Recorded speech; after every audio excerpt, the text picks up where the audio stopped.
Et coucou les amis, très heureuse, ça faisait longtemps que je ne faisais pas une carte par rapport à la libération énergétique pour savoir dans quelle énergie nous sommes aujourd'hui.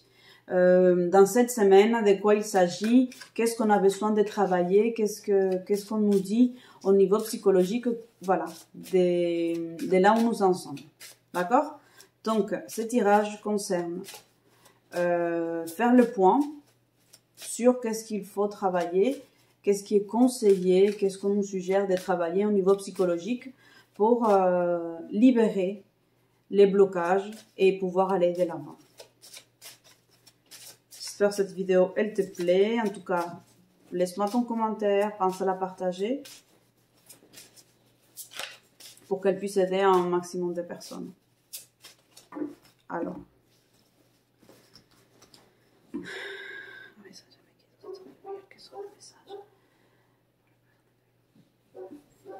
Ok, on y va. J'espère que vous voyez. J'ai peut-être choisi une carte que vous pouvez voir. Alors ici, c'est celle-là.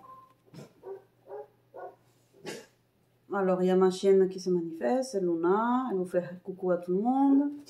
Et nous avons les blocages karmiques instant présent. Blocage karmique instant présent. Alors, dans cette carte, ce qui bloque actuellement, ce sont des problématiques qu'on n'a pas encore résolues. Et ce sont des problématiques dont on était conscient qu'elles étaient. Je vais bouger un petit peu la caméra. On était conscient qu'elles étaient, mais on s'est positionné plutôt à la place des victimes. On m'a fait, ils m'ont fait, de toute façon c'est comme ça, et on était dans une espèce de fatalité. De toute façon, quand j'entends karmique, les personnes, elles l'emploient dans le sens de « je ne peux rien faire ».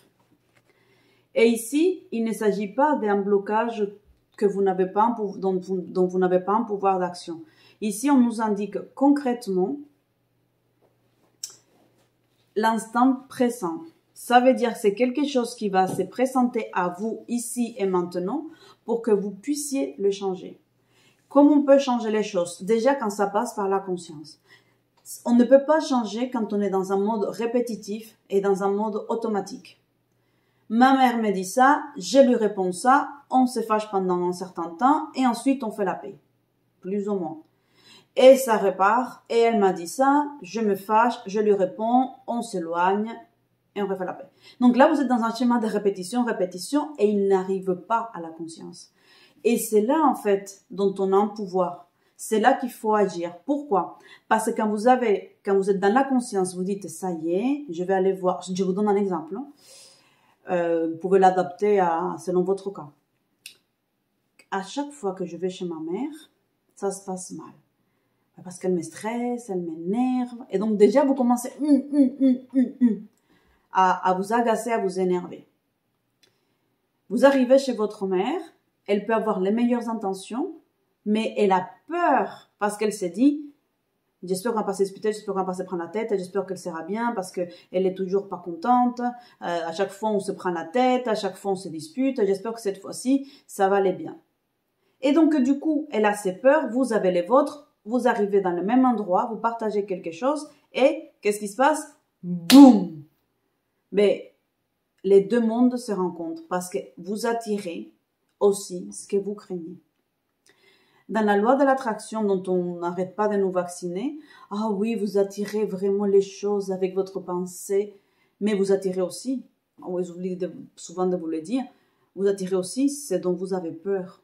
Donc, si vous avez peur, si vous dites non, franchement, je n'ai pas envie de me prendre la tête avec ma mère, ça commence à m'agacer. Mais qu'est-ce qui va se passer? C'est que vous avez tellement peur que vous allez l'appréhender, ça va vous obséder. Et vous, toutes vos cellules vont se mettre en route pour produire ça. Et quand vous êtes en contact avec votre mère, mais ça ne loupe pas.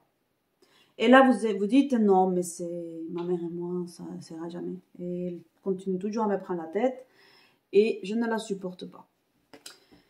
Alors, ça fonctionne avec le mari, ça fonctionne avec le chien, avec le lapin, avec les collègues. Vous l'adaptez selon votre cas, je l'ai déjà dit. Donc, Qu'est-ce qu'il est possible de faire? Passer par la conscience. Et à partir du moment où ça passe par la conscience et où vous le verbalisez, ça va démystifier et ça va dédramatiser les choses. Pourquoi? Parce que ce n'est pas quelque chose qui vient du coup, malgré vous. Vous dites à la personne, oui, je veux bien venir manger chez toi, maman, mère, mamie, comme vous l'appelez. Ou madame, voilà, on viendra à la maison, ou mère, voilà, on viendra à la maison, je viendrai à la maison manger. Je sais qu'on se prend la tête à chaque fois qu'on se voit ou à chaque fois qu'on est dans des repas. Mais je souhaite que cette fois-ci, mais ça se passe en harmonie.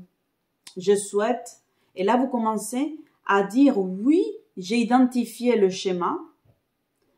Oui, je sais que tu fais de ton mieux, mais vous émettez un souhait. Je souhaite que cette fois-ci, ça se passe bien parce que, à vrai dire, ça me fatigue. Et j'imagine que toi aussi, ça te fatigue. Donc, je ferai en sorte, en tout cas, pour que ça se passe bien pour nous deux. Ça ne veut pas dire que vous allez changer quoi que ce soit. Parce que vous allez me dire, oui, mais il faut que je change. Non, mais c'est elle qui me provoque toujours avec ses remarques, avec ses réflexions. Ce n'est pas ça. C'est que vous êtes déjà dans une autre dynamique. Vous avez déjà, paf, c'est comme un switch. Vous avez identifié le schéma, vous avez dit à la personne avec qui vous avez ces schémas de répétition, attention, on est toutes les deux dans le même schéma, et c'est à chaque fois qu'on se voit, on se prend la tête. Et enfin, vous dites que vous êtes fatigué et que vous souhaiteriez, voilà, je souhaite désormais, voilà, que nos repas, ça se passe agréablement. Donc, comment est-ce que vous faites? Vous le verbalisez, vous émettez un souhait, vous le dites à la personne, et ensuite vous commencez avec des séances qui sont beaucoup plus courtes. Plutôt que passer toute l'après-midi chez votre mère, passez juste le moment du repas. Et quand c'est agréable, vous dites, voilà, j'ai passé un très bon moment, le repas était super, là je vais rentrer parce que je me sens un petit peu fatiguée, et surtout, comment ça se passe bien, je voudrais garder ces souvenirs-là. Je voudrais rester avec le bon de ces repas, pas avant que ça dérape, mais je veux rester avec ces choses bonnes parce que pour moi c'est possible du coup, ça me montre que pour moi c'est possible qu'on passe des bons moments ensemble, sans se prendre la tête. Et donc du coup, petit à petit, vous allez envoyer une deuxième information à votre cerveau, c'est que 1, c'est possible, 2, ce n'est pas une fatalité, et 3, vous pouvez lutter contre le karma. Ce n'est pas systématiquement, parce que sinon, ne faites plus rien, c'est le karma.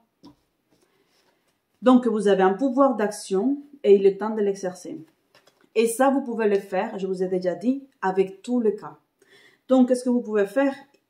Faire une liste avec les 5 choses qui vous posent le plus de problèmes, que vous dites, ben, par exemple, en amour, je tombe toujours sur le même connard ou la même connasse. J'ai pas de chance en amour. Donc, identifiez quels sont ces schémas, comment ça se passe, où est-ce que vous les rencontrez, et du coup, comment est-ce que vous agissez. Parce que ce n'est pas que la faute de l'autre. Arrêtez de penser que c'est les autres qui vous veulent du mal ou que c'est une catastrophe, une tragédie.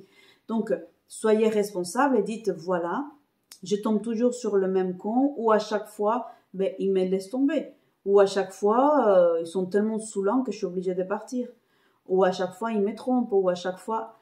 Donc, notez qu'est-ce qui se passe, quel est le schéma de répétition. Et ensuite, vous commencez à mettre un plan d'action pour couper ça. Vraiment, d'accord, si je rencontre toujours les mecs dans la gym, dans la salle de sport, mais comment est-ce que je peux faire pour les rencontrer ailleurs? Comment est-ce que je fais? Pourquoi est-ce que je suis toujours attirée par soi-disant le bad boy? Ou la fille qui va profiter de moi et qui va m'abandonner? Qu'est-ce que je revis sans arrêt? Donc, je pense que à partir du moment où ça passe dans la conscience, quand vous allez être dans un schéma que ça va se répéter, vous allez dire, j'ai l'impression que j'ai déjà vécu cette scène, j'ai l'impression que j'ai déjà rencontré un homme comme toi, et pour moi, je te préviens, j'ai déjà vécu ça, ça et ça, pour moi, c'est du déjà vu. Donc, je pense que je ne vais pas continuer plus loin. Comment vous faites avec l'exemple que je donnais de repas avec la mère? Je vais rester avec le bon, et je préfère là maintenant couper, parce que je n'ai pas envie de revivre les mêmes choses. Voilà. Et je vois que ça et ça égale à pouf, je me casse la gueule. Donc, ben, je me garde avec le ça et ça, plutôt que ça à attendre de me casser la gueule. Et donc, là, vous êtes dans la prévoyance, là, vous êtes dans la bienveillance et l'amour de vous-même. Vous travaillez pour vous. Vous ne travaillez pas pour vous casser la gueule et être victime de votre karma. Ensuite, après, faire un travail en psychogénéalogie, c'est quelque chose que je vous conseille. Moi-même, je peux faire ce travail-là. Si ça vous intéresse, vous pouvez me laisser un message ou me contacter sur Angela par mail, donc angela.thérapie@gmail.com. Et à ce moment-là, je peux vous faire un accompagnement. Vous pouvez me contacter aussi sur Instagram, donc c'est Angela Palero. Qu'est-ce que vous pouvez faire d'autre? Vous pouvez être vraiment dans le moment présent, dans la conscience pour avancer. Identifier et vous allez voir que tout va bien se passer. Ma chaîne, elle va voyer. Alors, donc je vais finir cette vidéo. Je vous souhaite une très belle journée.